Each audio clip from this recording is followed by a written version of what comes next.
the new Parkway Theater, where good food, diverse entertainment, and community create a place for everyone. For showtimes and special events, check out www.thenewparkway.com. You are listening to High School 510, where sports is the brain, comedy is the pilot, and the sweet jiggle is our jet fuel. Please sit back and enjoy the ride. You know what I really want? I want a 6-day work week. I want a 6-day, 5-hour work week. I want a super siesta. I want to come into work. I want to take a shit for 30 minutes. And 4.5 hours. I do nothing. I want to do that 6 days a week. I don't want to do that 6 days a week. Nigga, see, this is the problem with you urban Negroes. Y'all don't actually like to do shit and go like do overnights. Y'all niggas be like, man, I can just think Brandon's classically trained Negro, doesn't afraid of dirt and water. You know what I'm saying? Y'all niggas need to be able like, hey man, I want to be able to drive 3 to 8 hours away and know that I can still have a good time where I'm at and not be rushing back. Okay? I just want to go do Irish car bomb. That's actually an offensive term. We don't use that. I bet we. Yeah, you heard that, Adarius? We don't use that. Oh, I caught that.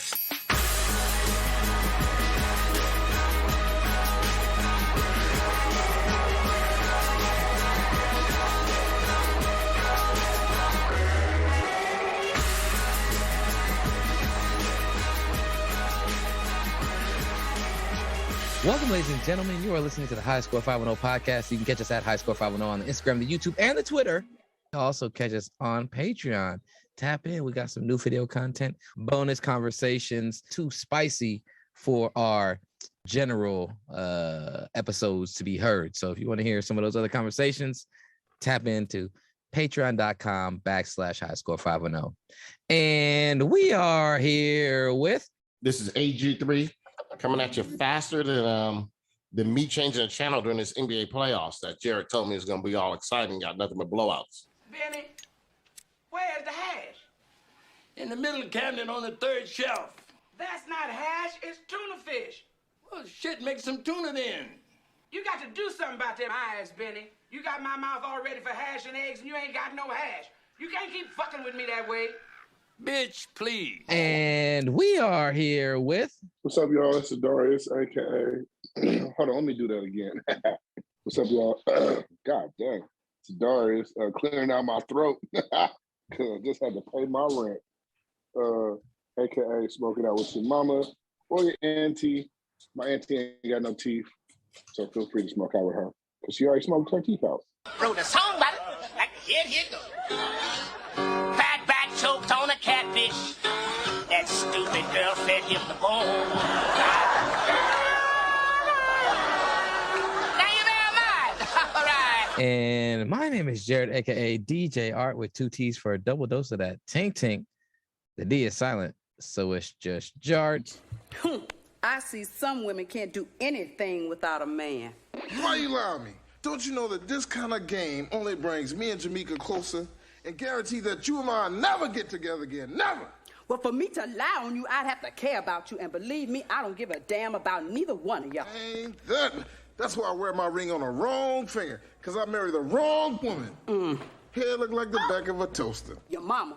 My mama? Yeah, your whole family. Ain't that? Look at you. Mama so old, she was there first day of slavery. That's okay. Your mama so dumb, she thought a quarterback was a refund. Oh, ain't that? Look, your mama so dumb, they told her it was chilly outside, she wouldn't got a bowl. Who was that? Because that was a joke that Robin Harris said in his stand-up. That was Bebe's kids. That was Robin Williams. That was Robin Harris. You got to watch that stand-up because, see, that seems a little clean version.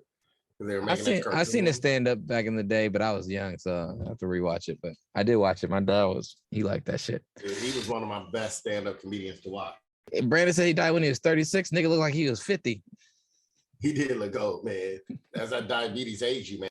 We got a good show today. Hold on. He was older than 36. That nigga had to be older than 36. God damn. Why did Brandon say he was 36 last week? He said Brandon said he was 36. We gotta get that verified, man. Yeah, he looked like he was older. I wasn't gonna let that ride, man. I'm sorry. Stat correction for Brandon. Here we go. Let's see. Stat correction. Damn, he was 36. He looked 10 times older. That's why they had to plan him. Oh my God. He died in 1990. So they had him at 35 playing. You got to do the math on that. Hold on. He was basically the same age as Klay. He was younger than me, about a year and a half. He was basically almost the same age as Klay as he played his father and or kid as he played his father and whatchamacallit. Damn, Robin Harris. He's only 36 years old when he died. He looked so much older. He looked like, dude, yeah. Dude, they were only 9 years apart. He got like that. He got that Morgan Freeman issue. Like Morgan Freeman looked like he was 60 his whole life. I'm blown away right now. That nigga, he must have had cirrhosis. I'm so lost. What would Michael B.J.D.Jordan do? Michael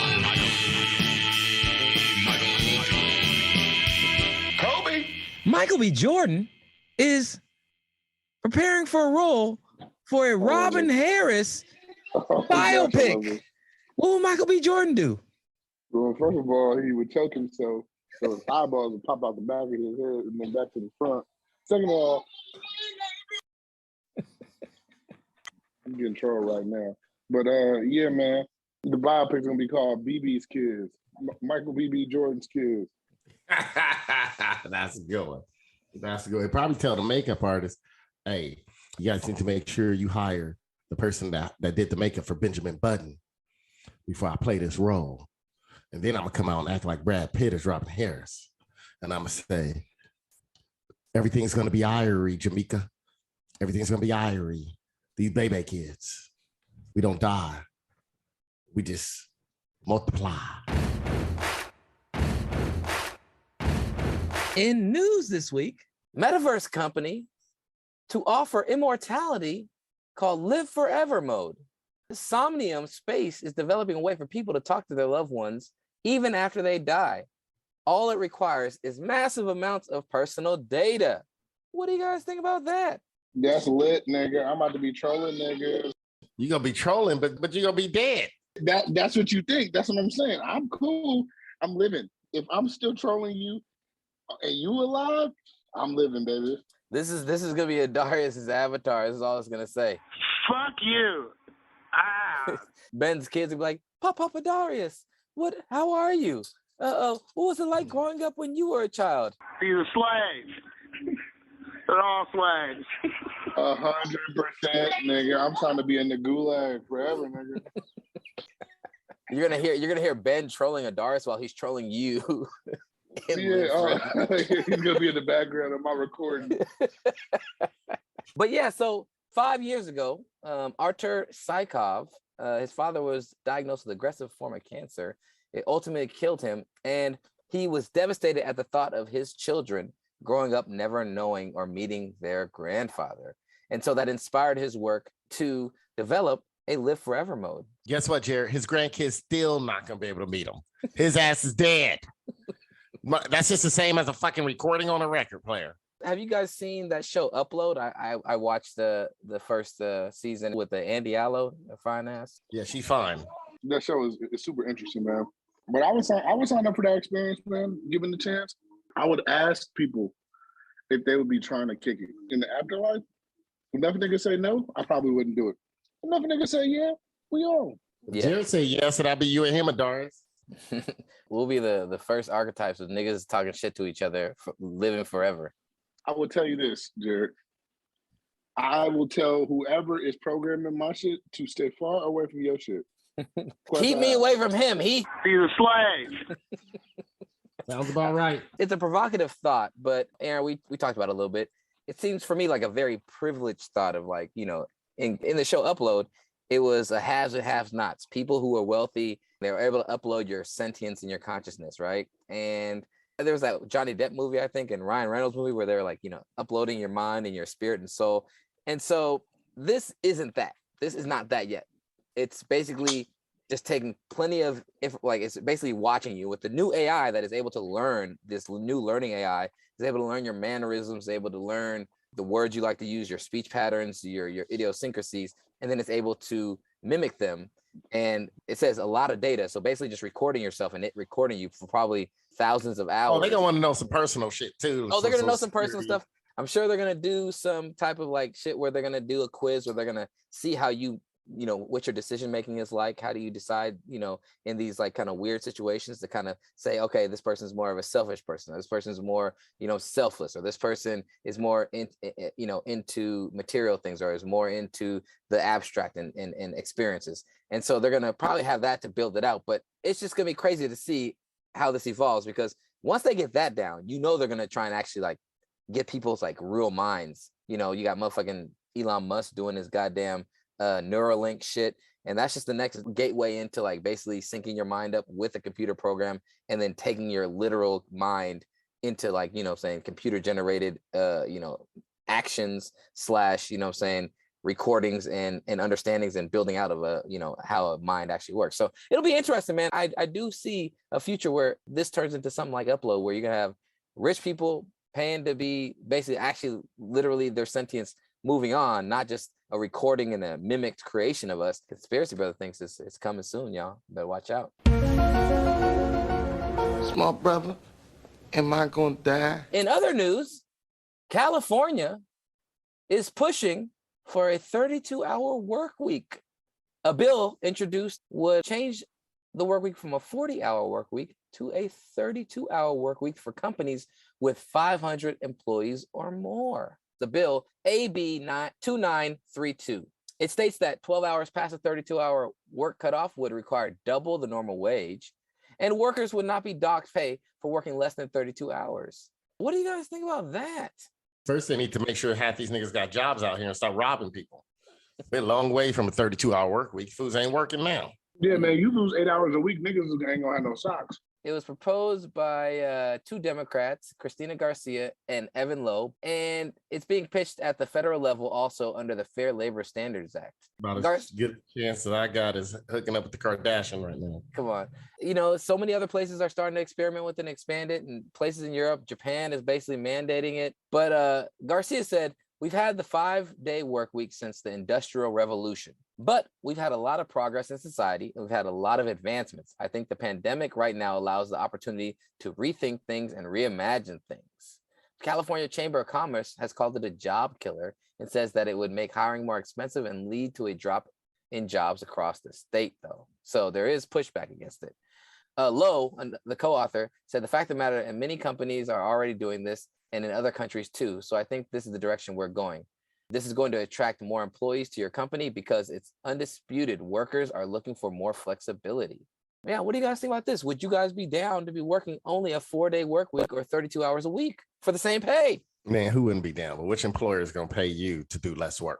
Hey, man, I'm going to pay you more money to do less work. It sounds like Chick-fil-A about to be closed on Sunday and Saturday. Yeah, but that's how they do you with inflation. That's how the government, that's how the economy does this all the time. It's like, we going to take more money from you and give you the same amount of things for it, the same amount of product. Inflation works the exact same way. So like, let's balance out this inflation bullshit. Just because we're used to it don't mean it's right. Like, we need to get behind this shit, man. We got to support it. Say, this is amazing. This is beautiful. And it will work because we all going to work 32 hours. I'm out 3-day weekends. Let's go, bitch. That's what we need to do. Positivity, baby. What if your job told you, Jared, we'll give you a 3-day weekend? What if they say, okay, we'll go to 4-day work weeks, Monday, Tuesday, and Thursday, Friday, you work? You know what? I wouldn't necessarily be mad at that. I'd be like, shit, Wednesday is my day to take care of all the stuff I want to take care of and just also chill. You know what I'm saying? Hump day, baby. No, it's not a bad idea, Jared. I'm all for it, but the shit sounds impossible. You see, Aaron, you can't be stuck in the past. You can't be stuck in the past. You got to look at it for what it can be. No, I'm not going to sit here and get all juiced up and be over here juiced up. Jared, you the type of person that put on the condom and you ain't got nobody around to use it with. Right? I don't play sex when I put on the latex. I ain't gonna sit here and get all juiced up over some shit that I know ain't gonna happen. Am I the only one aroused right now? In sports news, San Francisco Giants head coach Gabe Kapler had this to say about baseball's unwritten rules. Everybody is competing on a Major League Baseball field. Doesn't make any sense to have one part of the field stop competing and the other part of the field keep competing. I can't think of a reason why that makes sense. Pitcher on the mound is trying to get you out. Batter at the plate stops competing with all of the tools at his disposal. What's the threshold? one team thinks it's 8 runs in the 6th inning. Another team thinks you just keep going after it as long as you're early in the game. But there's no real, cutoff point. That's a tough place to be. I don't think that there should be any of that, personally, clearly. But at the same time, I understand that we all have different opinions and vantage points on this, and it's okay. We don't have to see this the same way. What we've always said as a club, and what we'll maintain, is if we don't want a team to bunt, we will defend the bunt. If we don't want a team to steal, we will defend the steal. If we don't want a team to swing 3-0 late in the game, we'll throw a ball, right? So we have so much control on our side that we don't have to worry about what other teams decide to do or decide not to do. Goddamn Gabe Kapler, man. I hated you until I heard you talk like that. Exactly. He said exactly what we all been thinking all this time about baseball unwritten rules. To be the coconut oil guy, to fuck up, not do what he was supposed to do in Philadelphia with that team they spent all that money on. And then to take over managing the Dodgers' rival, the Giants, a team I'm supposed to hate, that made me like him a lot more. He was absolutely correct. How are you asked society not to do what you're supposed to do? Strike their ass out. You get paid just like they get paid. Obviously, you need to cut some people's salary if you down by 8 or 10 runs in the 6th inning. The Padres were upset when the Giants were up by 9 runs in the 6th inning. Mauricio Dubon laid down a bunt for a hit in the 6th inning while his team was up 9. 9th inning up 12. I ain't got a problem. You got a job. Get their ass out.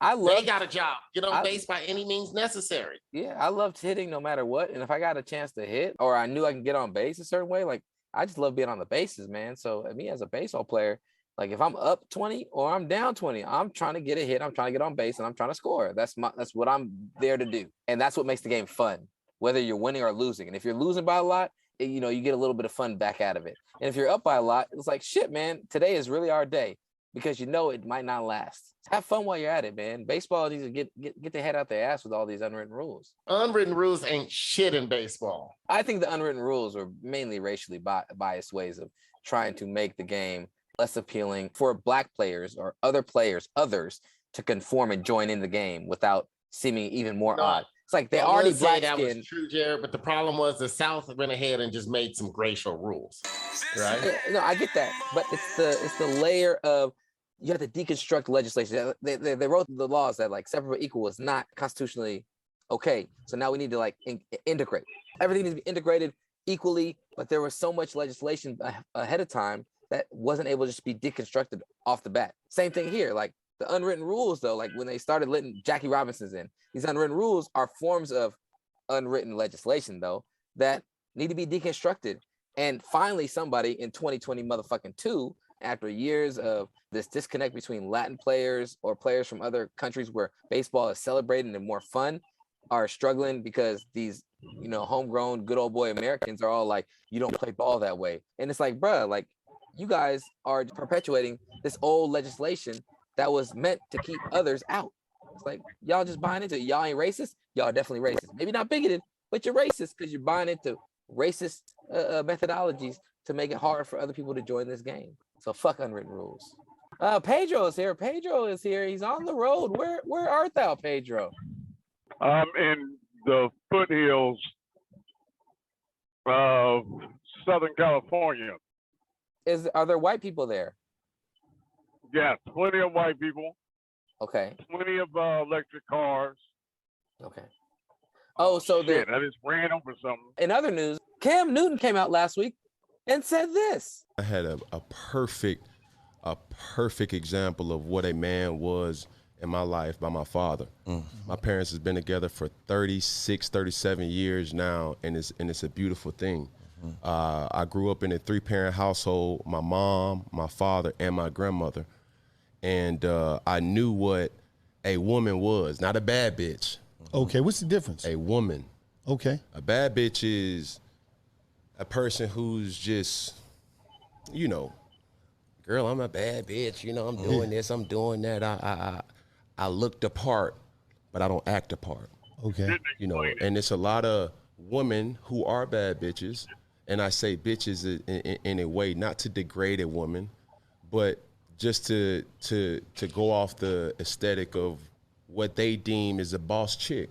Now, a woman for me is handling your own, but knowing how to cater to a man's needs, right? And I think a lot of times when you get that aesthetic of like, I'm a boss bitch, like I'm a this, I'm a that, no, baby, like, but you can't cook. Okay. You don't know when to be quiet. You don't know how to allow a man to lead. Was Cam Newton wrong to say what he said about women? And should this affect his opportunities moving forward to get back into the league? I'm gonna say this. He put his foot up his mouth. He sounded like someone that was either my father age or older from the South. It's like, damn, Cam. And I guess he is from the South, right? No, where the fuck is he from? I don't know. That's some Southern way of thinking, but from the 1940s and 50s. He's from Atlanta, Georgia. So that sounds like something from Atlanta. Future from out there, so it ain't too bright. Does it affect? Yeah, hell yeah, it should affect. If he's stupid enough to go say this on a podcast that's being recorded, not just audio, but video too, and stand by what he say, knowing what today's age is and where we are as far as equal rights of women, sound like he just want a woman butt naked, cooking, and then go put her legs open in the bed. I think I've said that a lot on this podcast, though, so I can't really fault Cam Newton for what he said. You might have said it, and then we heard your wife go off on you, and your mom come in there and tell you what the fuck to do. You know, after watching it, I wasn't that thrown off by it. I think there's more nuance to what he's trying to explain, but I think he's... What the fuck, Jared? Where the fuck you get that from? You over here adding shit in between the lines. I'm trying. Hey, hold on. I'm trying to defend the South for you right now, Aaron. You always talk about, Jared, you just think around white people from the South or Southern mentality. That's Southern mentality. Right now, I'm trying to use my wokeness to defend your Southern sensibilities that you always defended, Aaron. So hold on. He young. He didn't grow up. That ain't the sensibilities as much. He's in his 30s now. But the thing is, if he grew up with parents that are a little bit older, you know what I'm saying, in their mid to late 60s or 70s, or even your parents' age, Aaron, right? He grew up with his grandma in the household. Like, these are you could say certain religious, but also certain family values that he was taught. Those things being instilled in you, like, I'm not going to fault him for believing that. Now, is he saying that women can't get a job or shouldn't get equal pay? No. But is this along the lines of something that would perpetuate or support? Follow the male in the house and know when to be quiet and cook, Jared. That's some anti-feminist going backward shit. That was his exact words. He said, know how to cook. He did not say it in that order. And he said it. Say what? He did not say that order. You're sounding like you sound like a real feminist. Follow the play the shit again. He said, follow the man. No, let a man lead, which is not saying follow a man. Need to follow, and I wish the W.W.M.B.J.D.as would follow the man. Okay. You know, and it's a lot of women who are bad bitches.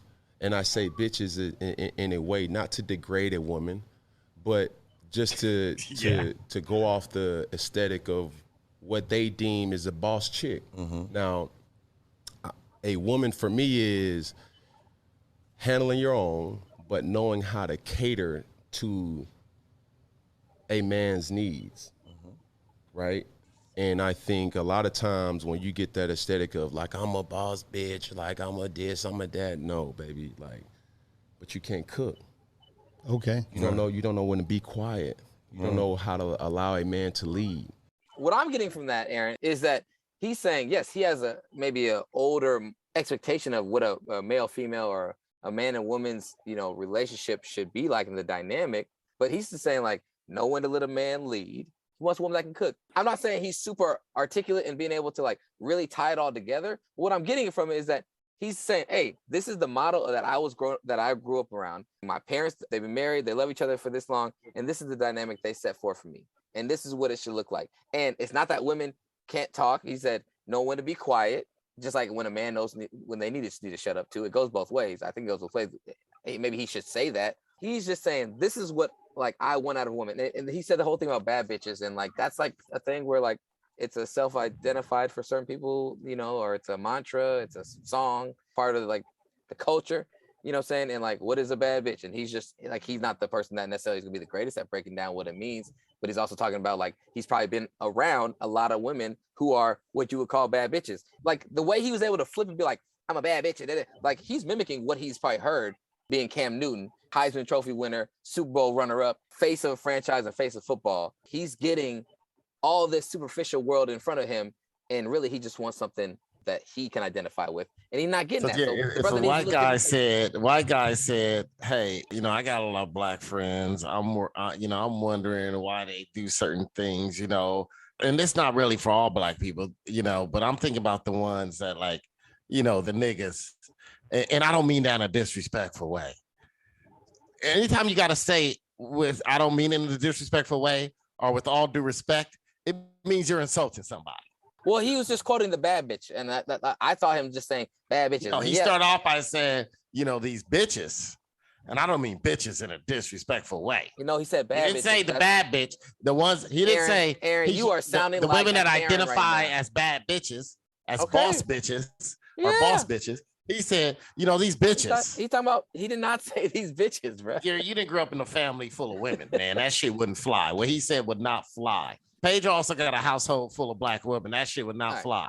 Oh, yes, sir. Anything will fly if I let it, because none of them beat me up. You know why? Because I'm a man. Come on, man. Tell me he didn't just say that.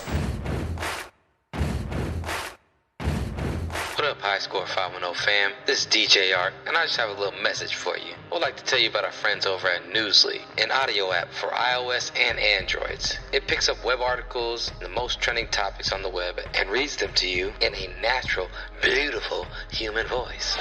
Browse topics of your choice, from sports to science, Bitcoin, and even the Kardashians. Curate your own playlist, and Newsly allows your internet readings to become an audio experience.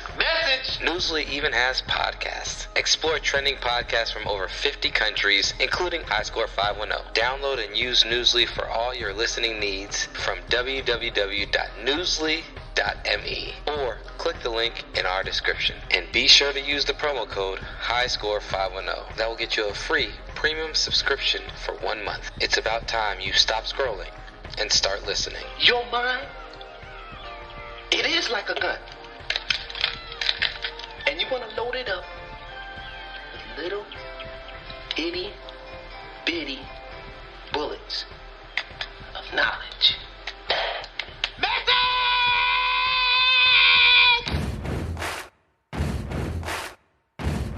Kyrie Irving had a run-in with Boston fans, and he had this to say about flicking them off and talking shit. Where I'm from, I'm used to all these antics and people being close nearby. It's nothing new when I come into this building, what it's going to be like, but it's the same energy they have for me, and I'm going to have the same energy for them. And it's not every fan. I don't want to attack every fan, every Boston fan, but, when people start yelling pussy and bitch and fuck you and all this stuff, it's but so much you can take as a competitor. And, we're the ones expected to be docile and be humble and take a humble approach. Nah, fuck that. It's the playoffs. This is what it is. I know what to expect in here, and it's the same energy I'm giving back to them. It is what it is. I'm not really focused on it. It's fun. You know what I'm saying? And, this isn't my first time at TD Garden, so what you guys saw and what you guys think is as entertainment, or the fans think is entertainment, all is fair in competition. So if somebody's gonna call me out of my name, I'm gonna look at them straight in the eye and see if they really about it. Most of the time, they're not. What do you think about that? Ain't he from Boston? Kid said where I'm from. Ain't he from Boston? No, I think he's from Jersey. Didn't his dad play for the Celtics for a little bit though? He's born in Australia. He's Australian, guys. Man, this is what we're talking about. Trying to see. I look them in their eyes and see if they with it. Dude, you getting paid millions of dollars, man. NBA playoffs is back in full swing. You guys stand with Kyrie against Boston, or are you guys siding with Boston here, though? That's my question. I mean, it's just a few fans. I feel sorry more for the other people sitting by those fans more than I feel for him. He get paid a lot of money to play. You got to be professional, man. I thought it was a little distasteful, but I kind of liked seeing him put double middle fingers on the back of his head while not looking at people. That reminded me of elementary, middle school shit, when you want to flick somebody off. And the funny thing about it is this fool acting like he got caught. Man, Jackie Robinson, this took place 2 days after the MLB celebrated Jackie Robinson Day. A guy that got called all kind of crazy shit, spit on. And this fool can't take a fucking 2 hours of a couple of fans yelling shit, man. I don't want to hear this shit, man. What did they yell? What did they actually say? Did they call him a nigger? He said they called him. No, he said they called him a pussy and a bitch. Same thing your wife called you in bedtime, Pedro. Yeah, she actually did 20 years ago, but not no more. They can make you slap somebody. Yeah, I thought they was calling them the N word because you know how Boston is. They can be rude, but pussy, bitch. Yeah, man. People on the court call them that. So why are you so hostile? I don't get these new cats, man. Cam Newton would have called him the same thing to his face. I don't know why he tripping. Right, Cam Newton would have called him a bitch and then told him to cook afterwards. For real. I stand with Kyrie against Boston because fuck Boston, by the way. That's shout out to Boston sponsorship and all that good stuff, but fuck Boston. I stand with Kyrie. That's my boy. Hey, Kyrie, middle fingers, next fine, 150,000th of it is on me. Y'all connected because both of y'all got ancient alien tattoos. He also got some native in him too. He also a little on edge because he's been doing Ramadan, he said. This motherfucker don't know who the fuck he is. Jared, why don't you start defending his ass since you like defending the ignorant ass, dumb ass people?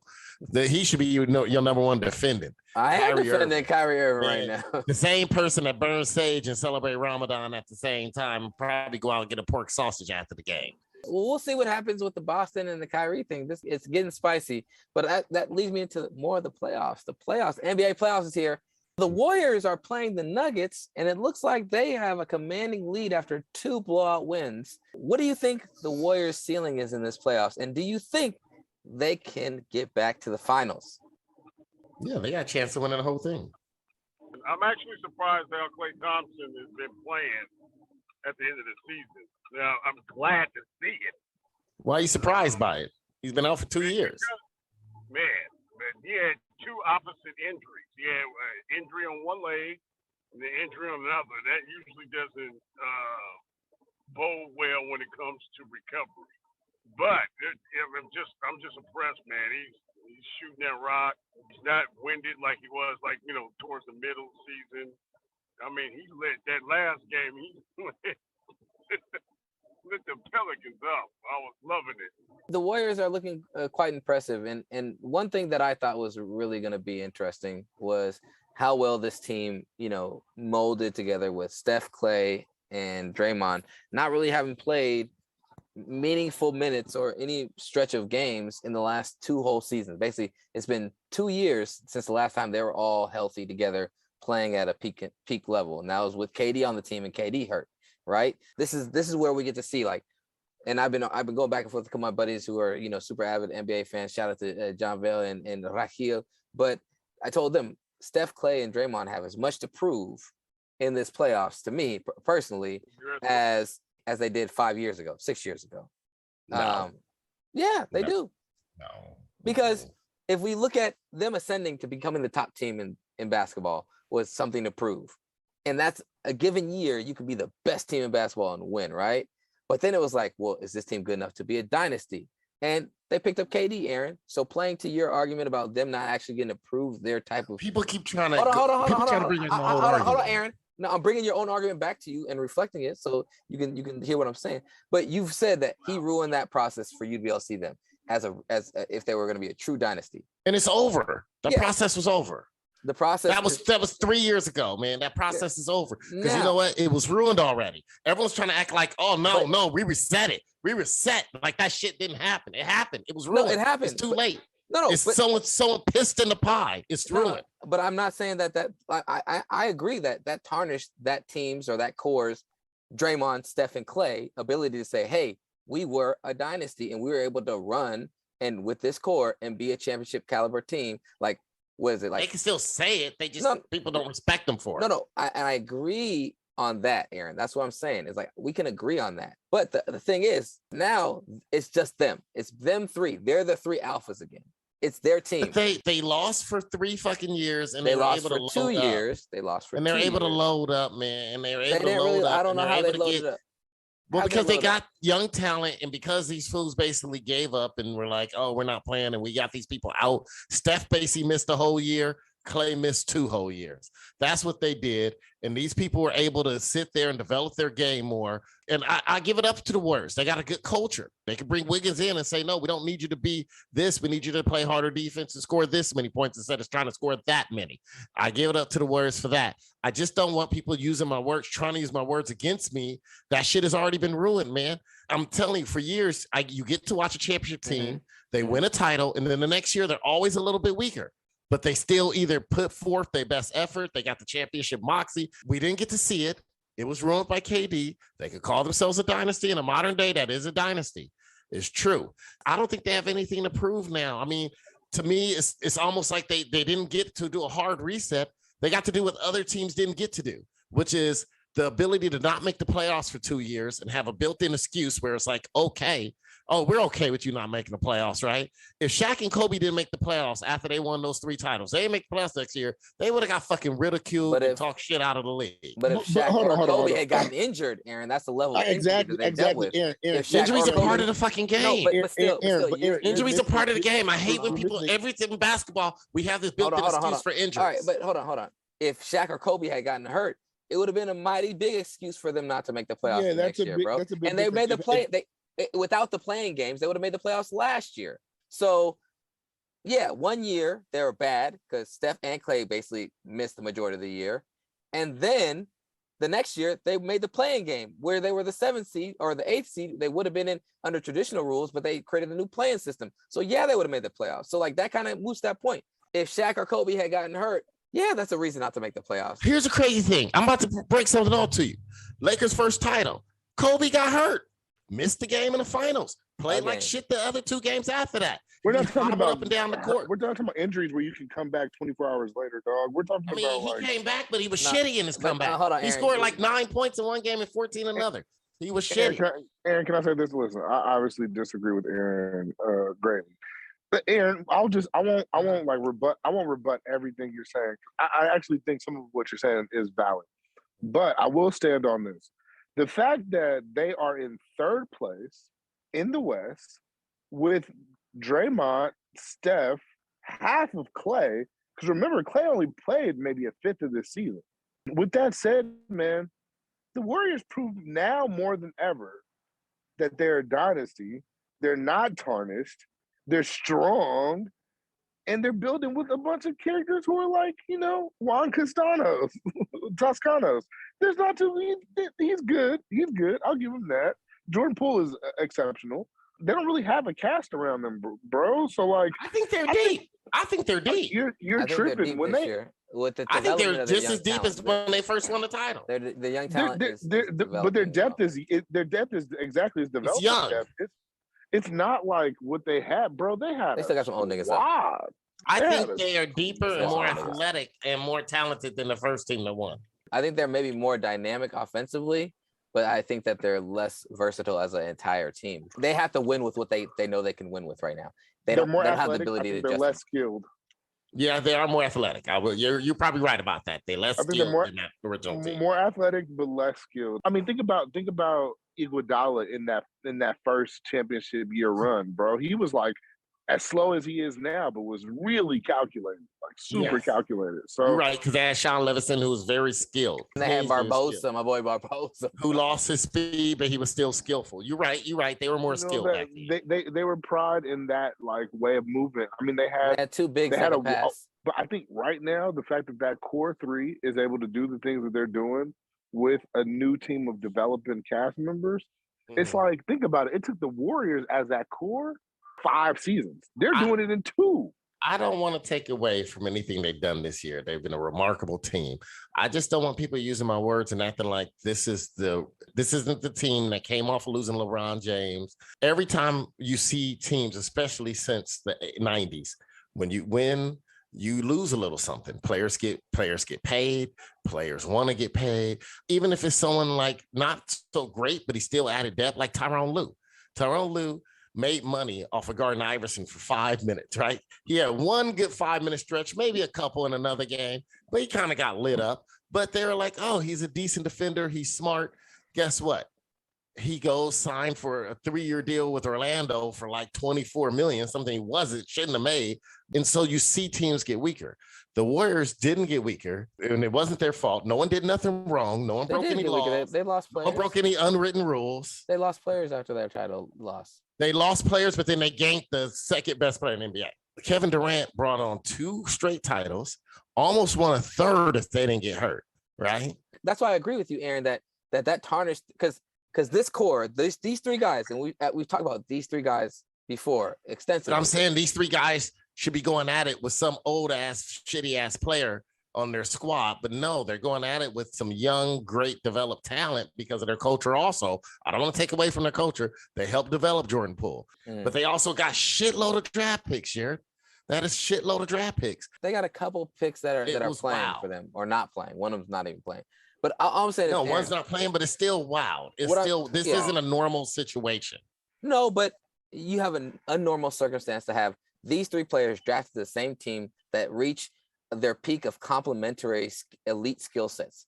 And it's complementary elite skill sets that allow them to be so dynamic and just like overwhelming. And to see them doing this, you know, even with Jordan Poole, like, you know, alleviating the stress of like, are the Warriors going to be able to do this by being lights out the first 2 games, right? Being lights out so far this series. But you're also not giving credit to Denver, whose team is fucking hurt. No, and they still made the playoffs.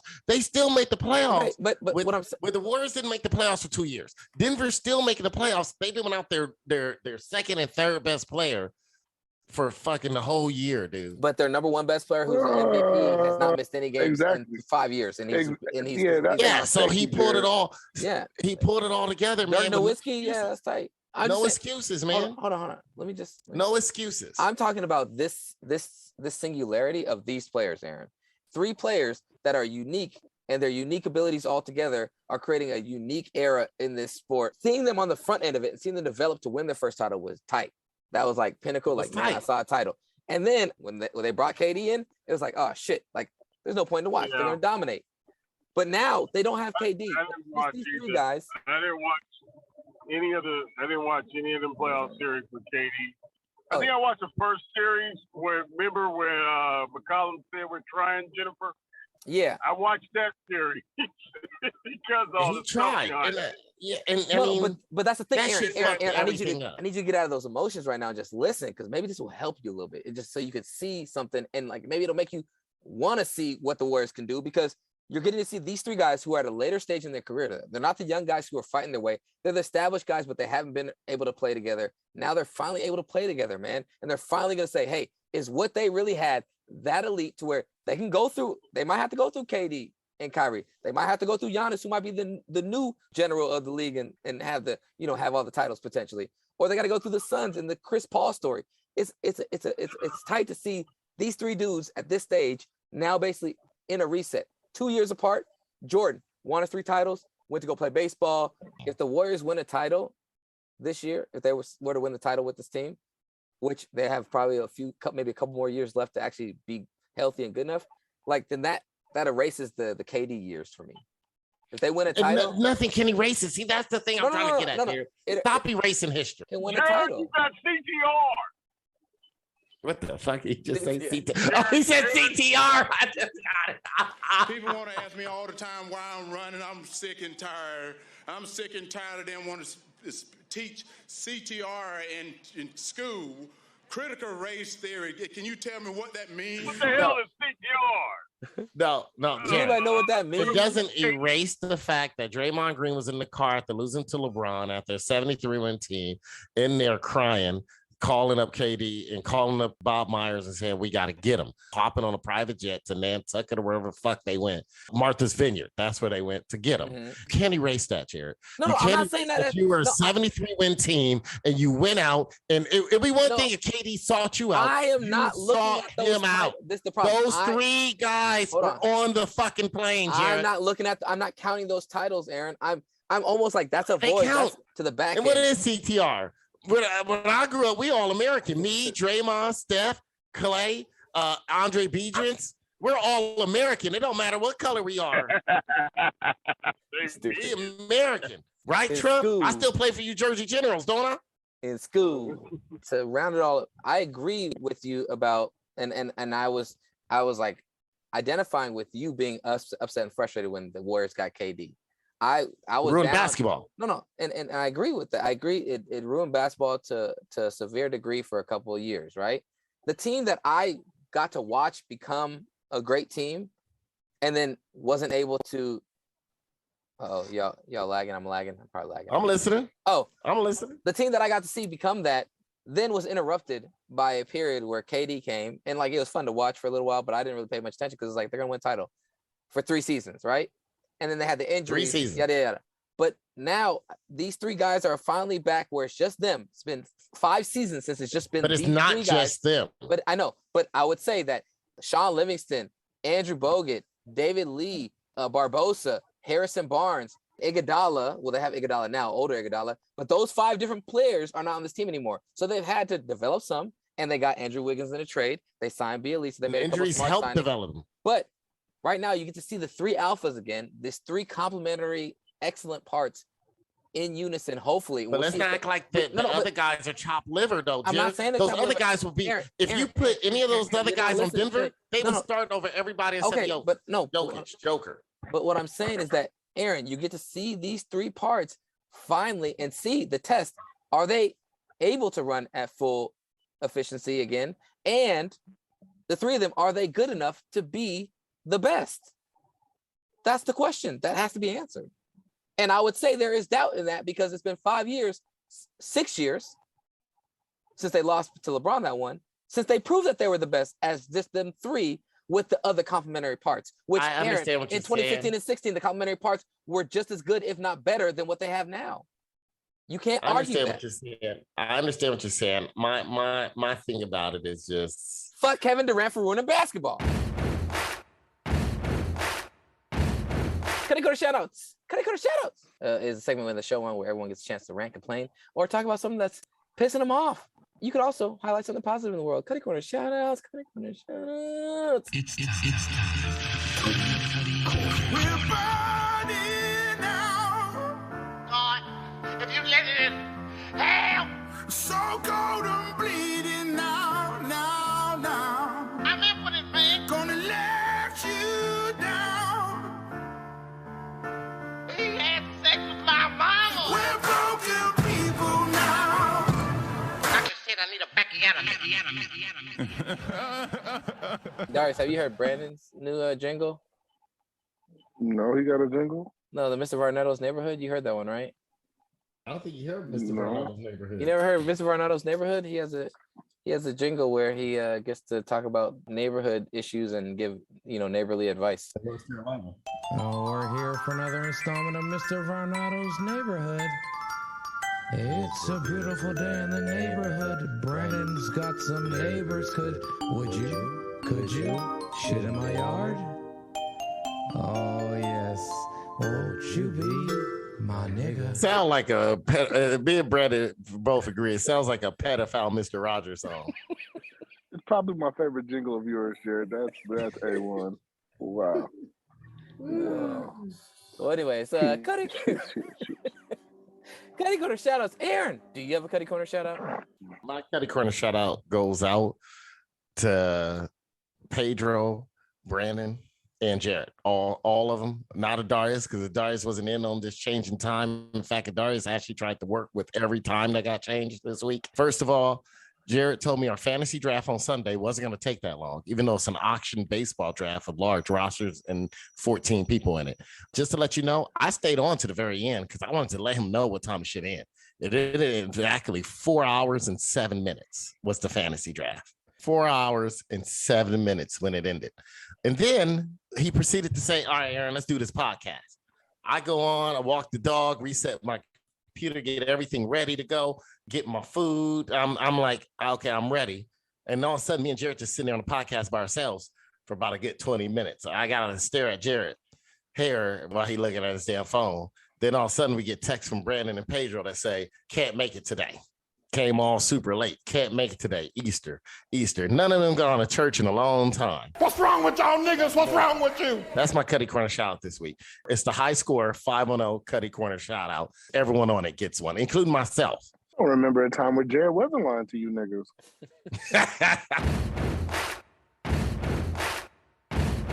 Darius, do you have a Cutty Corner shout out? Yeah, actually, I've been waiting for this, man. I actually called on the show today just to get this off my chest. My Cutty Corner shout out this week goes to the car maker, Dodge. I don't know if they're responsible or if it's the whole umbrella on the niggas who make the Dodges. But y'all got to stop it with this Hellcat mumbo jumbo. All right? Stop it with the Hellcat. Stop it with everything being a Hellcat. I was in traffic the other day, and I've seen these Hellcats. I saw a Charger Hellcat. I've seen a Challenger Hellcat. Very aggressive, very fast. And they would honestly whip your ass in a car race. The other day I was in traffic, and I'm looking at a motherfucker in a minivan. He look at me, I look at him. He proceeds in traffic to go 195 miles per hour in a minivan. As soon as he steps on the gas, you hear, the shit sounds like a motherfucking transformer activated. And from there, he proceeds to wiggle in and out of traffic going 210 miles per hour. I don't know how fast this nigga was going, but it's the fastest I've ever seen a nigga ever drive a minivan. And I looked up his car later. This nigga has a Hellcat Pacifica. You niggas are crazy! It's a minivan. Why are you putting 735 horses in a minivan? Stop it. Your kids don't need to get to school that fast. People, we got to talk to God! That's my Cutty Corner shout out, Dodge. You're going to kill somebody. You're going to kill a bunch of white kids going to soccer practice. I swear. You better stop it. I know you don't like it, but you need to stop shucking and jiving. We got a problem. Pietro, do you have a Cutty Corner shout out? Yeah, I'd like to give my Cutty Corner shout out to Darius for cussing out a Hellcat and actually believing the internet. That Hellcat minivan was probably fabricated by somebody. That wasn't made by Dodge. My second Cutty Corner shout out, the Arizona Department of Transportation, or Arizona DOT, for allowing the guy that recklessly ran into my motherfucking truck to drive home. But I guess in Arizona, you don't have to have insurance. You're a black boy. Yeah. I'm not having insurance. Yep. Lost my license. 18. Runs into me recklessly, and they let him drive off.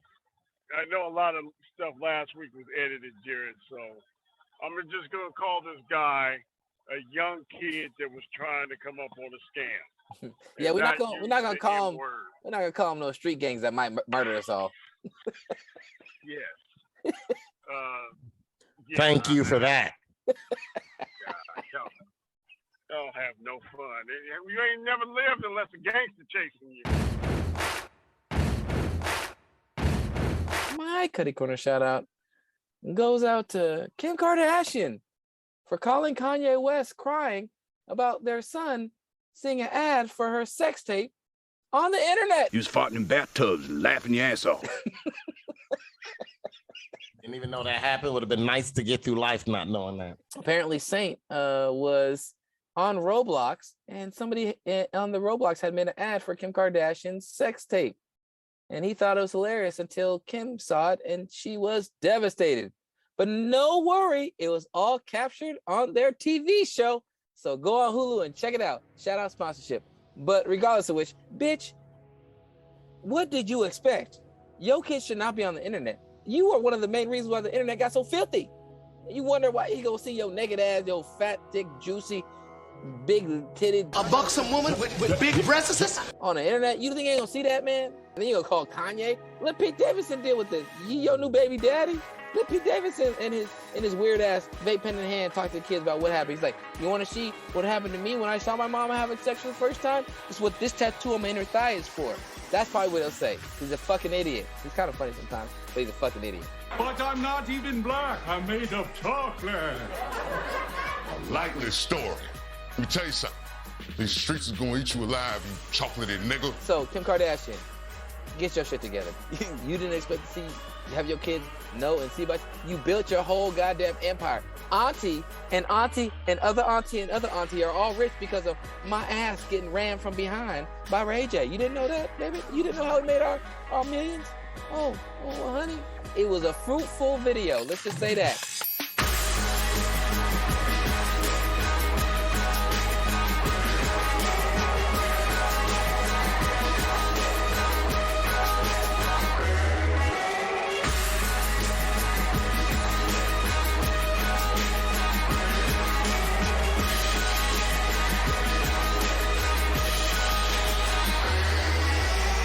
Jared deserves kind of shout out for that choker he got on right now.